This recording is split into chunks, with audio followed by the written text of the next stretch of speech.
میری جی جانب بسم سے اللہ بھی بہت الرحمن الرحیم۔ بہت شکریہ آپ کا، اور میں بھی خیر مقدم کرتا ہوں کہ کتاب دوست محفل اس کا آغاز نبی کریم صلی اللہ علیہ وسلم کے بارے میں جمہوری پبلیکیشن کی انتہائی اہم کتاب رسول کائنات سے کیا گیا ہے۔ یہ ایک مبارکہ آغاز ہے، ربیع الاول کا مہینہ ہے،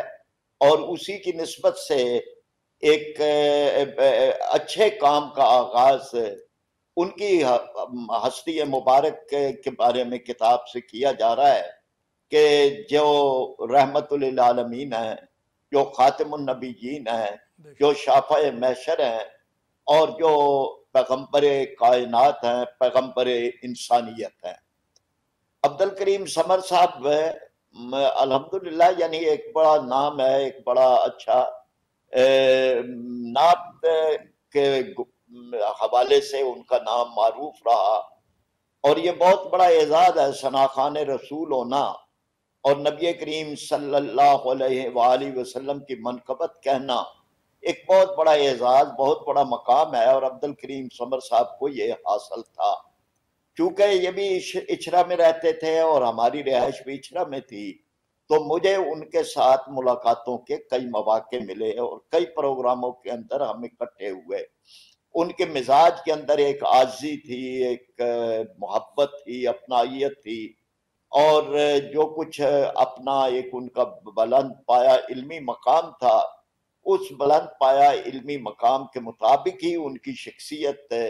عجز و آج انکساری کے پیکر کے اندر ڈھلی ہوئی تھی۔ تو یہ کتاب جو ہے، اس کی ایک خوبی تو یہ ہے کہ یہ مختصر بھی ہے اور جامع بھی ہے، یعنی 175 صفحات ہیں،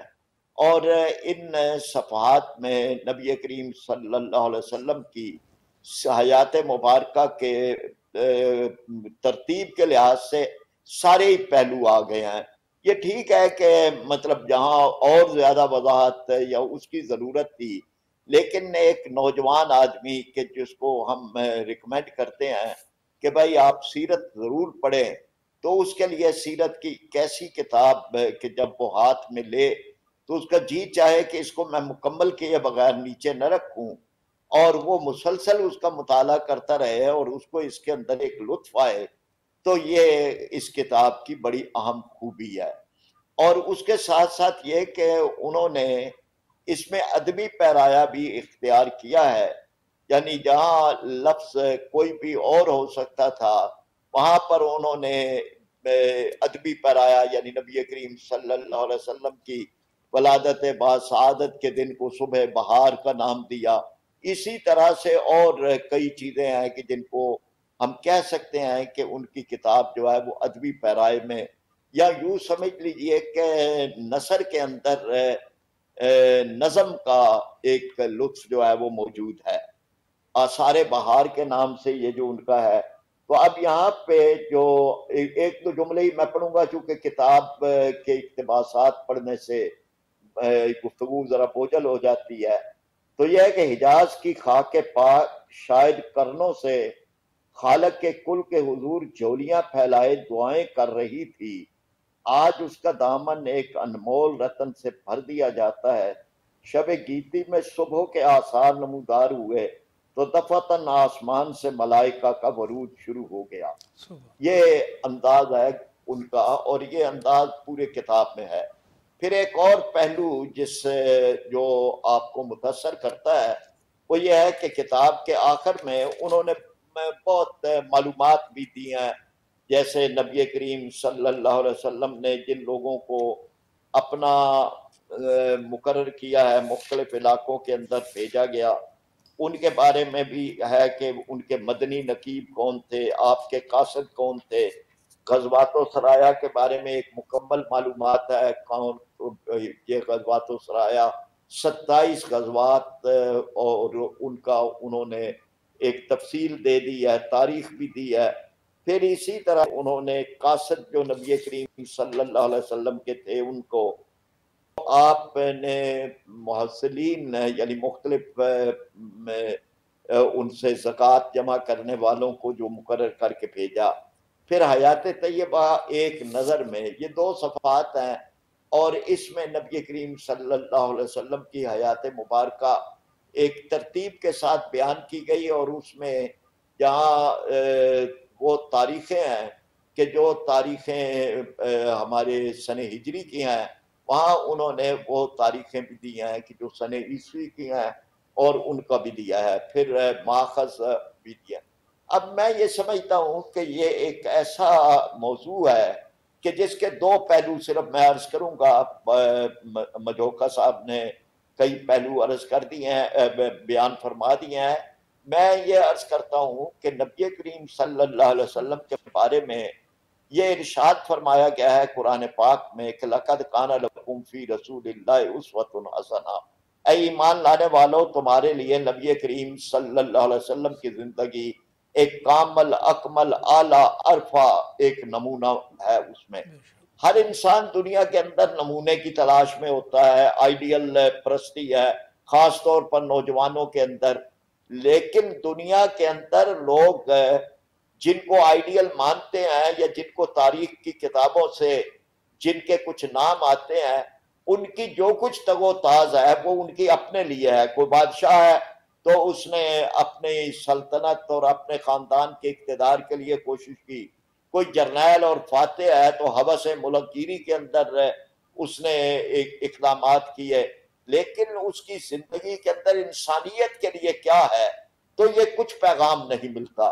دوسری بات یہ ہے کہ جن کی بھی زندگیاں لوگ نمونہ سمجھتے ہیں وہ کسی ایک پہلو پر یا کسی ایک طبقے کے لیے نمونہ ہے، کوئی کھلاڑیوں کے لیے، کوئی بادشاہوں کے لیے، کوئی تاجروں کے لیے،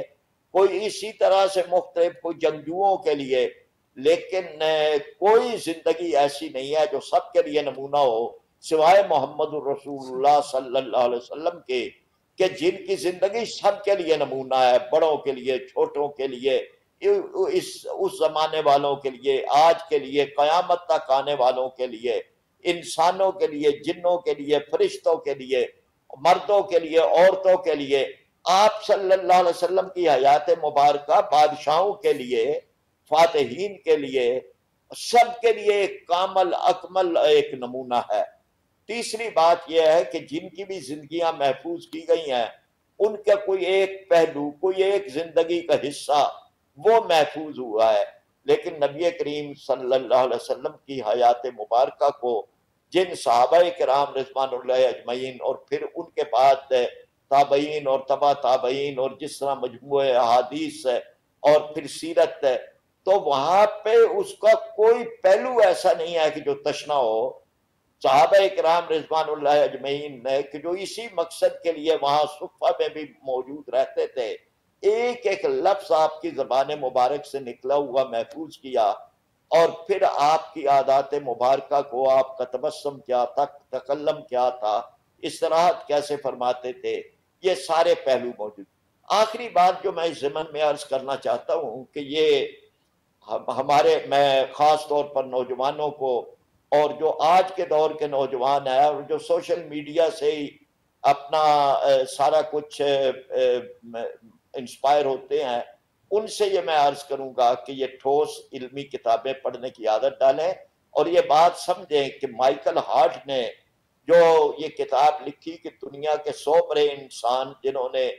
انسانیت کو کچھ دیا یا دنیا میں تبدیلی پیدا کی، تو اس میں انہوں نے پہلا نام محمد رسول اللہ صلی اللہ علیہ وسلم کا لکھا، اور یہ خراج تحسین ہے ایک غیر مسلم کی طرف سے کہ اس نے کہا کہ اگر اس کائنات کو کسی نے تبدیل کیا ہے اور کسی نے ہر چیز کو بدل دیا ہے، انسان کو بدل دیا، اس کا دل، دماغ، سوچیں، فکر